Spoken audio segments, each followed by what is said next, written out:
Hey, Inside Fighting, the UFC is back this weekend in Houston for another fight night card, and we have you covered with our friends over at DraftKings to bring you closer to all the action. Right now, if you're a new customer, go download the DraftKings Sportsbook app. You can sign up using our promo code Inside Fighting, bet $5, and you'll receive $200 in bonus bets if your bet wins. Again, this is for new customers who sign up using our promo code Inside Fighting, bet $5, and you'll receive $200 in bonus bets if your bet wins. That's only at DraftKings. The crown is yours.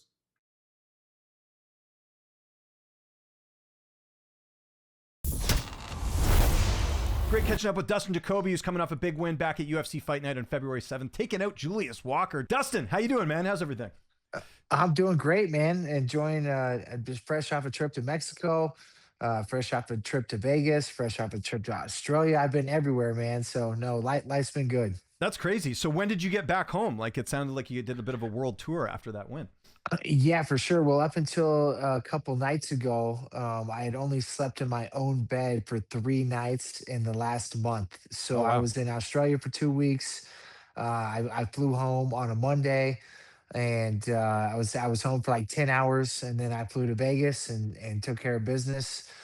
February 7th, and then I was home for a couple days, and then I flew to Mexico, Cancun, with my wife and a couple other friends. That, yeah, just a little rest and relax a little bit, and just enjoy some time off. So it's been crazy. It's been a crazy few weeks, but we've earned it.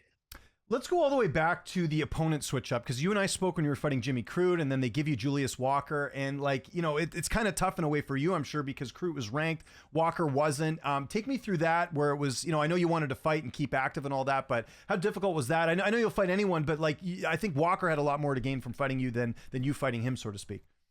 Oh, 100%. Fighting Julius Walker was a very risky fight on my part. It was dangerous on my part, actually. But I was prepared.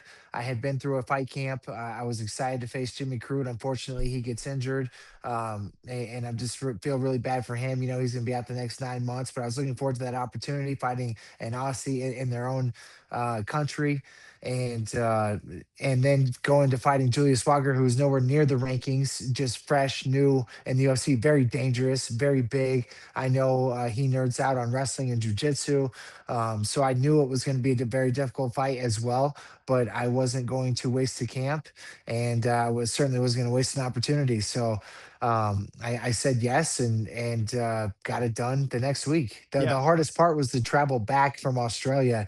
I really blocked that out mentally, physically, but on fight night, I definitely felt it, and was just happy and thankful when the fight was over. I was very relieved. So what happened on the way back? Like, what was so difficult about it? Just the travel itself, man. I mean, just being on a plane for 16 hours, didn't sleep once on the plane over from Australia, being home for 10 hours and flying straight to Vegas. The altitude change, the time change, you're literally Yeah. time traveling. And just, everything from the sleep patterns to the meals that I eat to the workouts that I normally get, nothing was the same leading up to the Julius fight. But at the same time, I mentally knew that none of those excuses or none of those obstacles mattered when the cage door closed. So it was on me to get it done, and that's what I did. Do you feel like the UFC appreciated that? Like, I'm sure they must have realized the travel you had, and then again fighting a guy that's ranked low. Like, again, it seemed like the odds were sort of stacked against you in terms of not the opponent, but just the circumstances. Do you think they were kind of like, hey, thanks for doing this for us, because that's a lot of travel, like you said. Yeah, absolutely. I would hope so. Anyway, I'd hope they'd recognize that. And the odds were certainly stacked against me. Like I said, that was a very dangerous fight, taking that fight against a young, up and coming, big, explosive, hungry kid that is going to have a bright future, man. He just hasn't been through it the way that I've been through it. And I hope that the UFC recognizes that. I think they do. I think they're happy, and to go out there and put on a great performance as well as icing on the cake. Um, Overall thoughts on your performance? Again, all things considered, and then you get the finish on top of that. Like, you must have been pretty happy with how everything went. Yeah, I thought that I fought great. I thought that I knew round one was going to be tough, especially if Julius got in on me. The kid's big, and like I said, he nerds out on the wrestling and the grappling. I knew that from training with him, and I defended that first one. That was the first time we felt power on power, and and I knew I was not overmatched. And then the second time he got in on me, he just got a super clean shot and he was super deep. And I just went with it. I knew I was toast. I knew that I just had to, roll with the punches, quite literally and figuratively. And he got me down. I got back up right away. And I think he used a lot of effort and a lot. He exhausted himself big time in that first round trying to keep me down. And I've just proved that once again I'm a well-rounded fighter, and I go in there to win by knockout. That's what I say I'm going to do, and I proved that once again, man. I weathered the storm against a young, big, explosive kid, and yeah, I came out the victor, man. So I couldn't have went any better. I was very happy with my performance. I was. Not so happy I didn't get a performance bonus. It's twice in a row at the Apex. I feel like I just don't get them there, and I need to fight on these bigger cards. But for everything else that happened, I was very happy. And then, aside from the finish itself, I guess one of the big takeaways was Alex Pereira watching your fight. How unexpected was that? I know you guys have a history. You guys have fought previously in kickboxing, but what was it like seeing him like watch your fight and give you some props? Yeah, that was super cool, man. That was very kind of him, and it meant a lot. That's just a former opponent of mine. I think I said post fight in one of my speeches. I saw Muhammad Law, King Mo. He was a former opponent of mine. I walked up to him. That's probably the first time I seen him since we fought, and just so hey, he's like, "Hey man, good luck." I was like, "Hey man, good to see you. Just want to let you know that every time I fight, I always think of my past opponents, and I want to go on and put on a good performance for them as well. For the guys that have beat me, to let them know they didn't beat just anybody, and the guys that I beat to prove that you lost to somebody who's just better. And yeah, to hear that from a former opponent of mine, to show his respect and to pay his dues, and to say put some respect to my name, I couldn't agree more with what he said either, man. I've been through it, and mentally, I just feel very sharp in there. I've lost many a time, so I think I'm allowed to say this, but I just feel like I can't lose in there right now. Mentally, I'm very confident. I'm very prepared, and it's just a great spot to be, and it's a great mind space to be in. When was the last time you had spoken to Alex Pereira prior to that? Like obviously, like we saw the social post and all that stuff, but when did you like even like interacted with him prior to that? I think I'd seen him at a couple fights here and there, and of course, always just shake his hand. And at the PI, I don't think it's been any time relatively soon, but I have seen him a few times since we fought. Okay, that's interesting. And did any of his fans like kind of rejoice in your win? Like again, when Pereira does something, his fans sort of follow him. Did you get any of his fans in your DMs being like, "Hey, good job"? Probably, man. I got so the DMs. I might the if I don't follow you or you don't follow me, you have those requests, Oh, dude. right. I've got like I don't know 15, 20,000 of those. I never look at those. Yeah. Good or bad. It's just not something that I don't go seeking for or to find stuff. And if I don't already know you, it is what it is. But I did gain like I don't know a few extra thousand followers, which was Awesome. kind of cool. I feel like I always have. I feel like I usually have a good performance, and if I win, it's by a big knockout. And I usually don't get the following that a lot of other guys get, or the credibility, I guess you want to say, for lack of a better term. But yeah, Pereira said my name one time, mentioned me, and I felt like I got a few more thousand followers, so that was kind of cool. Good stuff. When do you want to get back in there? Again, you just had like a whirlwind traveling and all that. I'm sure you want to take a little bit of a break, but when do you want to have that next fight? Yeah, well, I definitely want to be a little more active. I really wanted on the White House card. I don't know if that's going to happen. I think there's only so many fights that can get on there, and of course, I'm not a big enough draw, and don't have the following as a lot of these guys. So I doubt that that's going to happen. But I did have to get an MRI on my knee, and when Dan Mergliotti came in and kind of stopped the fight the first time, I thought when he chest bumped me and kind of waved his hand, and so I'm like, "Well, you just stopped the fight." He's like, "I didn't stop the fight." He's like, "You touched me." He's like, "I didn't fucking touch you." So Oh at that God. point, Julius had my leg, and he was squeezing on really tight, and I ripped it away. And I think when I pulled it away, I tweaked.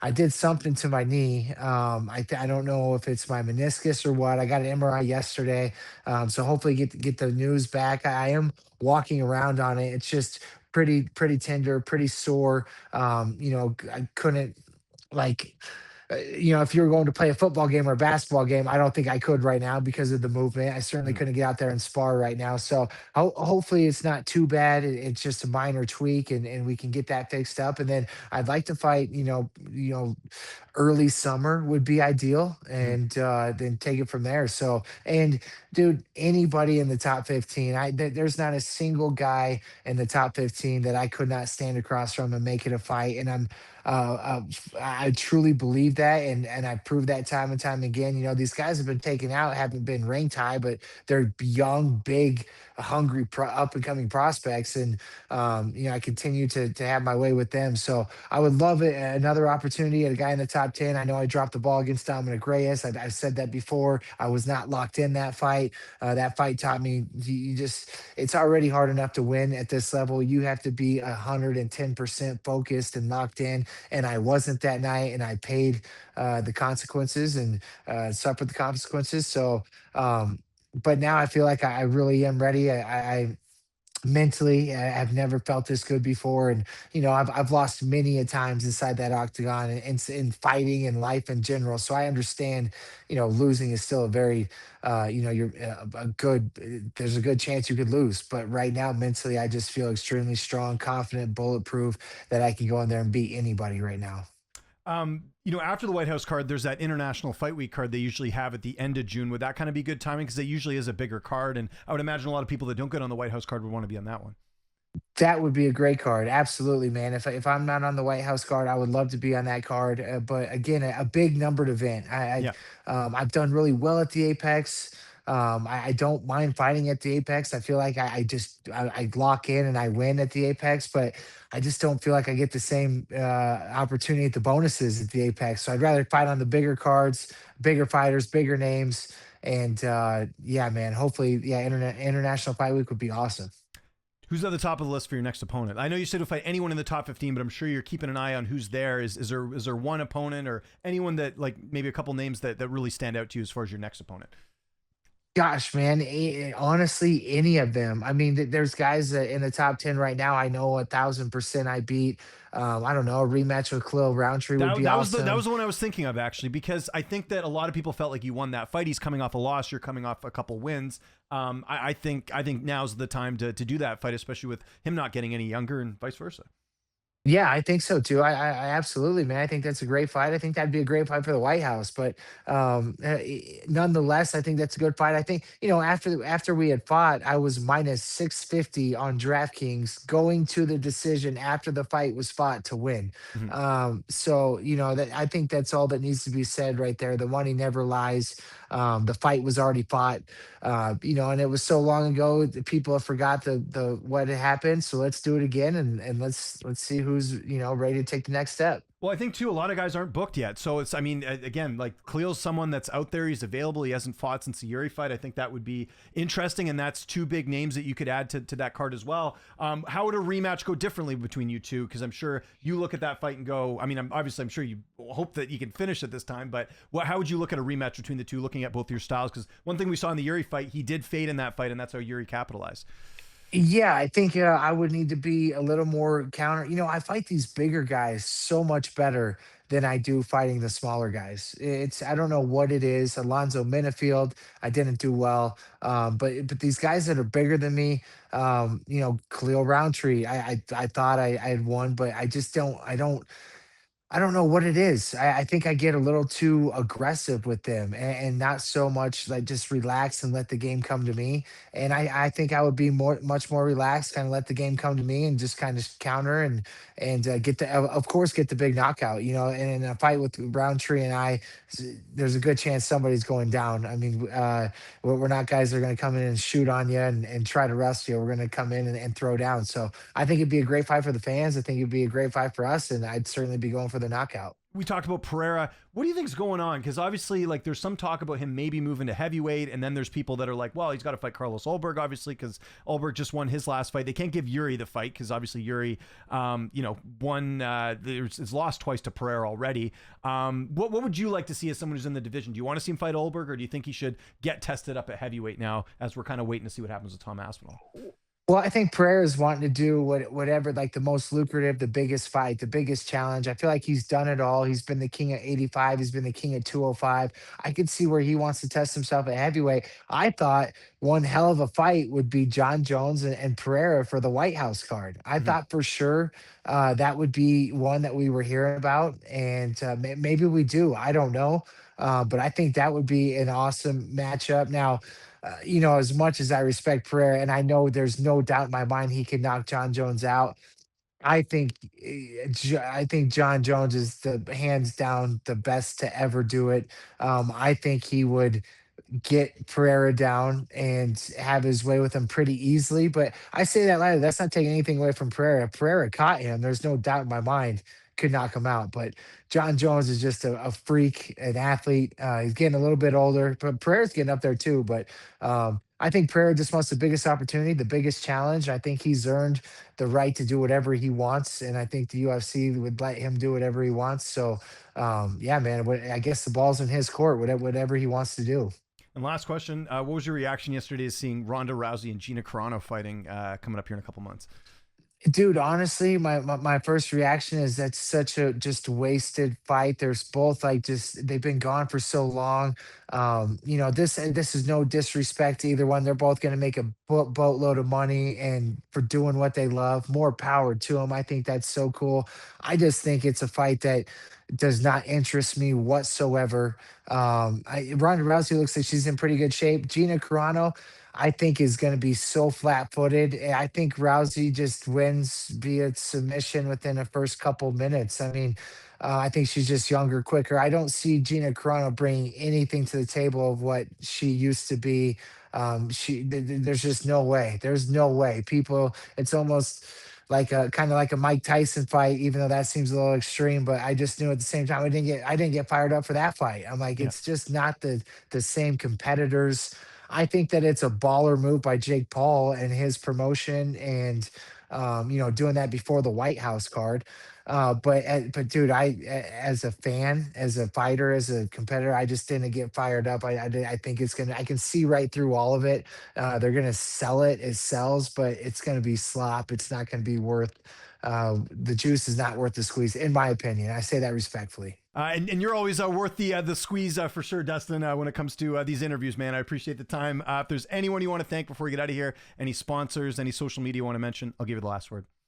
I appreciate you, James. Always good talking to you. Just my team at Factory X, my team at Iridium Sports Agency, at Barwis, at Landau Performance, my wife, my family, my friends, just all the support I have. I love those guys. And yeah, I couldn't do this without them. So it takes a village. I got a lot of good people around me who make me who I am. So yeah, man. And yeah, until I get back in the octagon and get a next fight, I can't wait to talk to you again.